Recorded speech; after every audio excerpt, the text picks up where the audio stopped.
বসেন জামান সাহেব, আর একটু লাইনে ঢুকি, বসেন।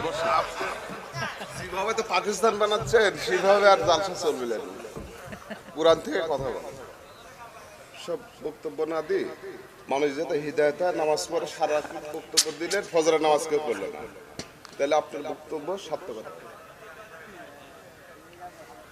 আচ্ছা, পাকিস্তান বানাচ্ছে এটা কেমন কথা? জিন্দাবাদ জিন্দাবাদ করার দরকার। জিন্দাবাদ মানে অর্থ বোঝেন? নারাই তাকবীর আল্লাহু আকবার, জিন্দাবাদ অর্থ এটা বোঝেন আপনি? আপনি যতক্ষণ আলোচনা করছেন সেটা পাবলিক কি বুঝছে আমরা বোঝাই দেব। পাবলিক বোঝে নাই কিছু, আপনারা বোঝেন নাই। আমি আলোচনা করতেছি কি কিসের বিষয় উপরে? আমানুত তাকুল্লাহ, মুমিন কাকে ভয় করে?